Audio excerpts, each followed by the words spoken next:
ابھی زمانہ ماضی قریب کے اندر،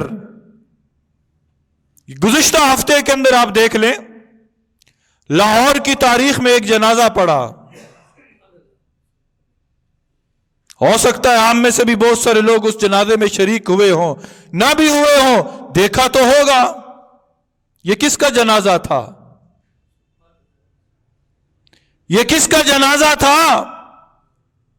یہ کوئی وقت کا بادشاہ تھا؟ یہ کوئی دنیا کا مالدار شخص تھا؟ یہ کوئی دنیا کی سب سے بڑی جائیداد کا مالک تھا؟ یہ تو وہ شخص تھا کہ جس نے زندگی کا اکثر حصہ ایک ویل چیئر پر گزار دیا،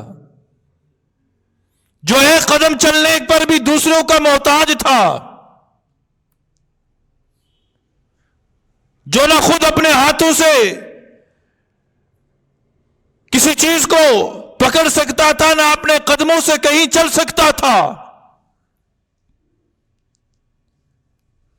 جو دنیا کا سفر کرنے کے لیے دوسروں کا محتاج تھا. لیکن رب تعالیٰ نے جب اپنے پاس بلایا تو کس انداز سے بلایا؟ پھر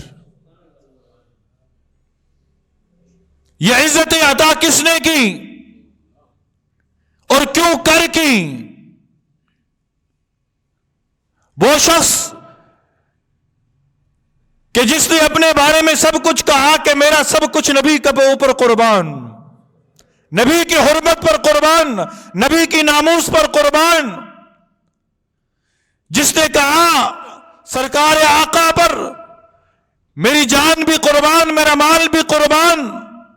جب اس نے سب کچھ قربان کرنے کا اعلان کر دیا، جب وہ ان کا ہو گیا تو وہ پھر ان کے ہو گئے، وہ ان کے ہو گئے. عام طور پر آپ حضرات سنتے ہیں کہ جس کے جنازے کے اندر 40 لوگ شریک ہو جائیں اور 40 لوگ اس کی پاک دامنی کی گواہی دے دیں، اللہ اس کی مغفرت کا اعلان کر دیتا ہے. اور جس کے جنازے میں تحد نگاہ لوگ موجود ہوں، جس کے جنازے میں تحد نگاہ لوگ موجود ہوں، صرف یہی نہیں، اس سے پہلے بھی بڑے بڑے لوگ کہ جنہوں نے اپنا سب کچھ نبی کی حرمت پر قربان کر دیا.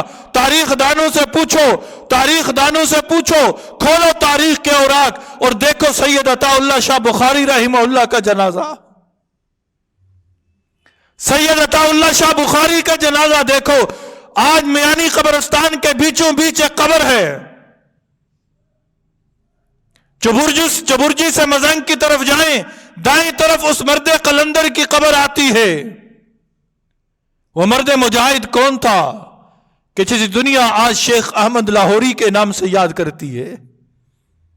مولانا احمد علی لاہوری رحمہ اللہ، کہ جن کو دفنانے کے بعد کئی عرصہ تک اس قبر سے جنت کی خوشبو آتی رہی.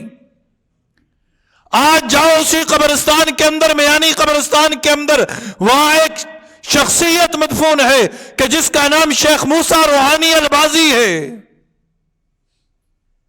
شیخ موسیٰ روحانی البازی، جب انہیں دفنایا گیا، دفنانے کے بعد قدم الٹے لوگوں کے پلٹے تو چند لوگ ان کی قبر پر گئے تو دیکھا کہ جنت کی خوشبو اس قبر سے آ رہی ہے.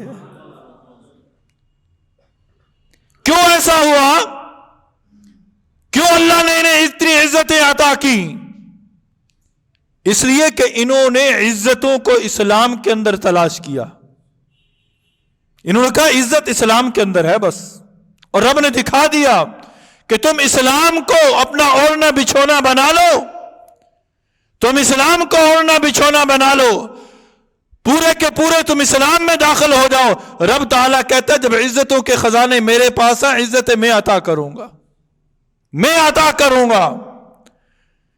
یہ بڑے بڑے جنازے میرے اور آپ کے لیے ایک مشعل راہ ہے کہ ہم بھی ان جیسا بننے کی کوشش کریں، ہم بھی ان جیسا بننے کی کوشش کریں. وہ شخص جو 1966 میں پیدا ہوا، وہ شخص کہ جسے 2016 کے آخر تک کوئی جانتا نہ تھا، وہ شخص اٹک کا رہنے والا، کہاں اٹک سے لاہور کا سفر اور پھر معذوری کا عالم، اور 2016 تک مجھ میں، میرے میں اور آپ میں، ہم سارے برابر، کوئی جانتا نہ تھا انہیں کہ اچانک ان کا نام دنیا جاننے لگی. کس وساطت سے جاننے لگی؟ کہ یہ بندہ ختم نبوت پر بات کرتا ہے، یہ ختم نبوت کا کام کرتا ہے.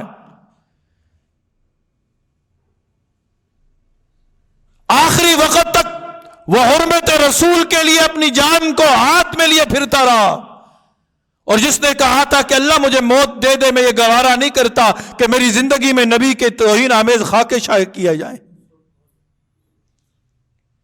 آج ضرورت ہے میرے دوست، وہ جانے والے چلے گئے، آج ضرورت ہے کہ میں اور آپ بھی اپنے دل کے اندر اس نبی کی محبت کو بسائیں. نبی کی محبت آئے گی، اسلام آئے گا، اسلام آئے گا، عزت آئے گی.